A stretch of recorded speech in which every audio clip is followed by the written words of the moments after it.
Welcome to this visual guide for Heir of Fire, Book 3 in the Throne of Glass series. In this video, I want to make the world of this book easier to actually see while you read.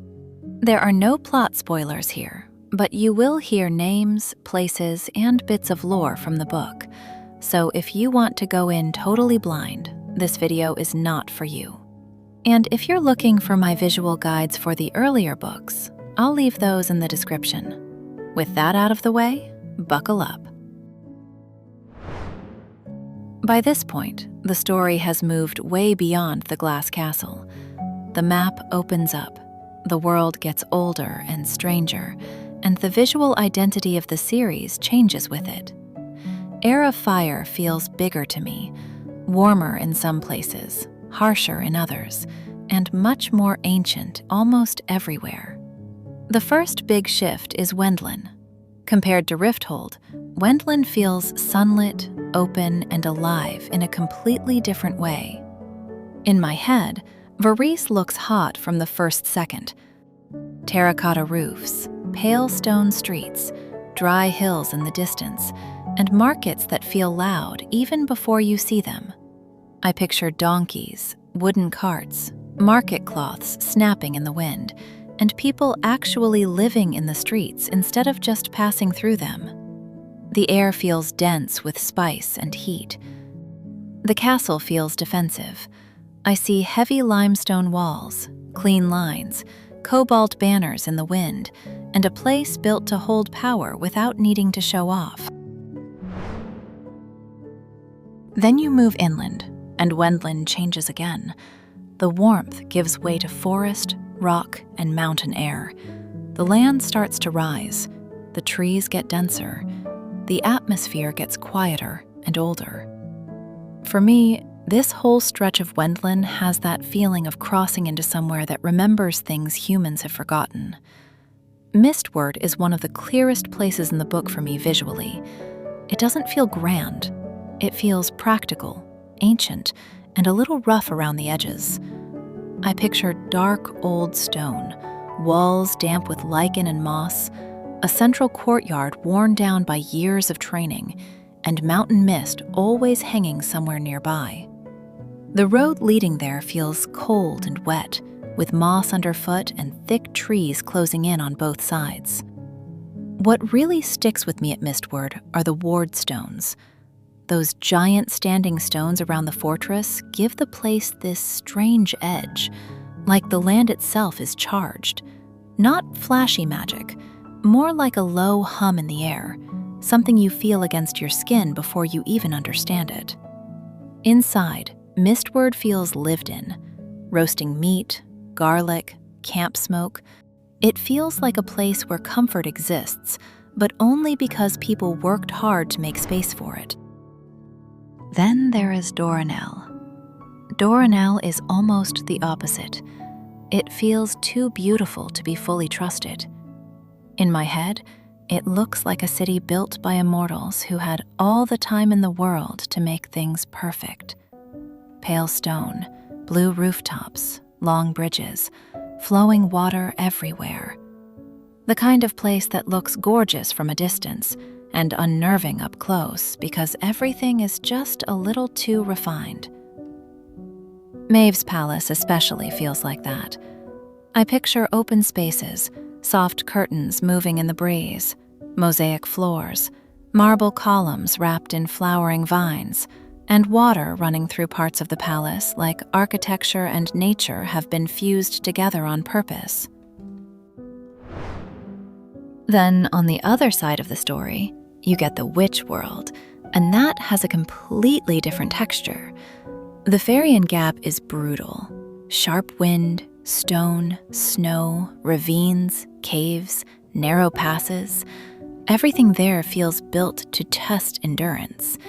Even the silence there feels dangerous. And then you get the Omega. Dark halls, echoing tunnels, iron, smoke. Ugly in a very deliberate way. Morath carries that same darkness, just on a larger scale. Black towers rising out of the landscape like blades jammed into the earth. everything about it feels wrong. Character-wise, this is also where the book really expands. Celaena in Heir of Fire feels visually different from how she felt in the first 2 books. The elegance is still there, but it matters less now than the damage and the power underneath it. Still striking right away. Golden hair, those eyes with the turquoise and gold, sharp features, controlled posture. But what stands out more here is the wear on her. The scars, the muscle built from surviving, the sense that her body tells a more honest story than her clothes ever could. Rowan Whitethorn comes in with a very specific presence. Tall, broad, scarred, silver-haired, pine-green eyes. Very little softness anywhere in the face. And then that tattoo along the side of his face, swirling down his body. It makes him feel older, harsher, marked by a history you can see even before you know it. Aedion feels completely different. Golden hair, turquoise and gold eyes, strong build, and a physical presence that takes up space fast. Proud, dangerous, impossible to miss. The white wolf pelt over his shoulders is the kind of detail that does a lot of work visually. Same with the Sword of Orinth, which in my head looks almost plain at first glance, but ancient in a way that matters more. Manon Blackbeak is a true fan favorite. She is beautiful in a way that never feels soft. White hair, pale skin, burnt gold eyes, red cloak, tall frame. Then the iron details cut through all of that elegance. The feeling that something inhuman is always right there under the surface. Sorscha is much quieter visually. Brown dresses, white apron, braided chestnut hair, herbal scent, practical hands. Maeve is perfection used as a threat. Moon-pale skin, dark hair, black eyes, flowing gowns, complete stillness. Everything about her looks flawless. I always picture her spaces as beautiful and quiet enough that people start watching their own breathing. You might encounter a wyvern, with their heavy bodies, leathery wings, claws, venomous tails. They look like they were bred for war. Then you have the Valg.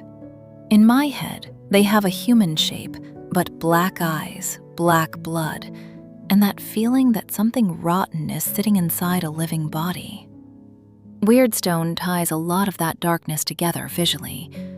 I see it as black stone that seems to eat light instead of reflecting it.